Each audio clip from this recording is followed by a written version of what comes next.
तो मध्य प्रदेश से बड़ी चुनावी खबर आ रही है। बीएसपी ने अपने प्रत्याशियों की चौथी सूची फाइनल कर दी है। कौन कौन कहां से प्रत्याशी बना, इस पर चर्चा करेंगे। लेकिन इससे पहले आपको बता दूं कि बीएसपी अब तक 3 सूचियां जारी कर चुकी है। 9, 7 और 26 प्रत्याशी, यानी कुल मिला के 3 सूचियों में 42 प्रत्याशी इससे पहले फाइनल हैं। बीएसपी ने इस बार मध्य प्रदेश में पूरे दमखम के साथ चुनाव लड़ने का मन बनाया है। आकाश आनंद पहले ही बहुत ज़्यादा ज़मीनी गतिविधियां बढ़ा चुके हैं। खबर यह भी है कि बहन मायावती की अच्छी खासी संख्या में रैलियां मध्य प्रदेश में होने वाली हैं। वो कितनी हैं, कब कहां होंगी, इसकी सूचना आपको अलग से रिपोर्ट बना के दे देंगे। लेकिन मध्य प्रदेश के चुनाव बस आ ही गए समझिए, क्योंकि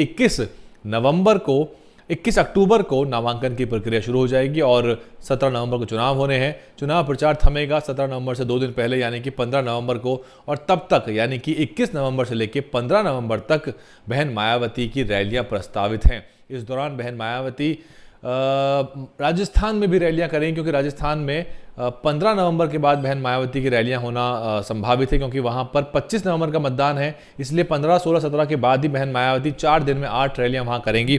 बात कर लेते हैं प्रत्याशियों की, और कुछ आंकड़े हैं जो तैयार कर रहे हैं। आप अगर हमारा चैनल पिछले 5-6 दिन से लगातार देख रहे हैं तो आपको आंकड़ों की रिपोर्ट मिलेंगी, यानी विधानसभा वार आपको आंकड़ों का विश्लेषण मिलेगा।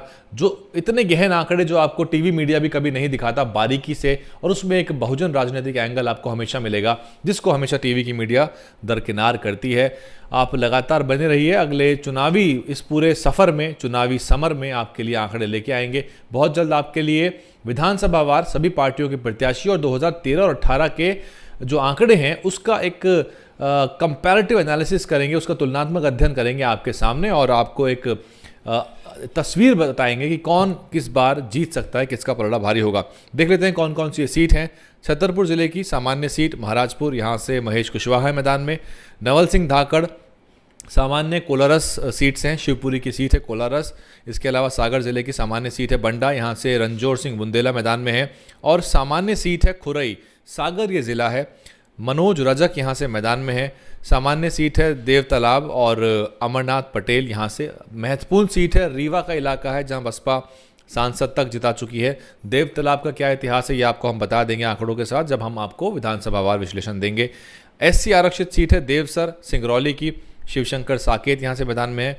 कटनी जिले की बहोरी बंद सीट है, गोविंद पटेल यहाँ से मैदान में है। जबलपुर पश्चिम सामान्य सीट से दिनेश कुशवाहा बसपा प्रत्याशी बने हैं।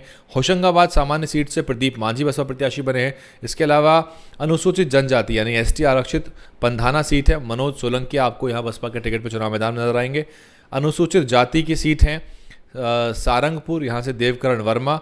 बीना एससी आरक्षित है, रामेंद्र अहिरवार और सूरजपाल सिंह बसपा प्रत्याशी बने हैं सांची की सीट से, ये भी एससी आरक्षित सीट है। इसके अलावा एससी आरक्षित सीट नरियावली, यहाँ से लटूरी प्रसाद सूर्यवंशी बसपा प्रत्याशी बने हैं। बात करें खरगोन की, तो खरगोन सामान्य सीट से अजय भालसे।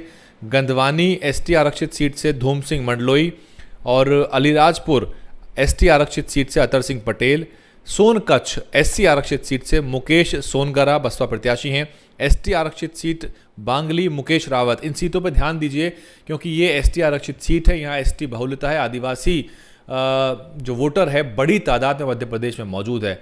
गोंडवाना गणतंत्र पार्टी की तरफ वो अगर आता है, और बसपा जो गठबंधन में गोंडवाना गणतंत्र पार्टी के साथ है, तो अगर वोट पड़ता है एसटी वोटर्स का और वो एक तरफ वोट डालने का प्रयास करते हैं, तो इसका बड़ा लाभ बसपा को मिल सकता है। हालांकि एसटी वोटर परंपरागत रूप से मध्य प्रदेश में कांग्रेस पार्टी को वोट करता है। सामान्य देवास की सीट हाजी जाकिर हुसैन। राऊ सामान्य सीट है, यहाँ से एडवोकेट देव की मंडलोई है मैदान में। और पेटलावद रामचंद्र सोलंकी, ये भी एसटी आरक्षित है। इसके अलावा सभी जो आगामी सीट मैं बता रहा हूँ ये सब सामान्य है। जावद यहाँ से लीलाराम मालवीय मैदान में है। जावरा यहाँ से दशरथ सिंह अंजुना मैदान में है। बड़नगर से निर्भय सिंह चंद्रवंशी। शाहजहाँपुर से भागीरथ बगानिया। काला पीपल से जीवन मालवीय। चुरहट सीट से संतोष प्रसाद साकेत। सीधी विधानसभा राम खिलावन रजक। सीधी आपको याद होना चाहिए, जो आदिवासी समुदाय के युवक के साथ जो पेशाब कांड हुआ था वो सीधे में हुआ था, जहां भाजपा नेता ने उसके मुंह पर पेशाब किया था। बाद में शिवराज सिंह चौहान ने बुला के उसके पैर धोए वगैरह वगैरह, आपने राजनीतिक गतिविधियां देखी थी।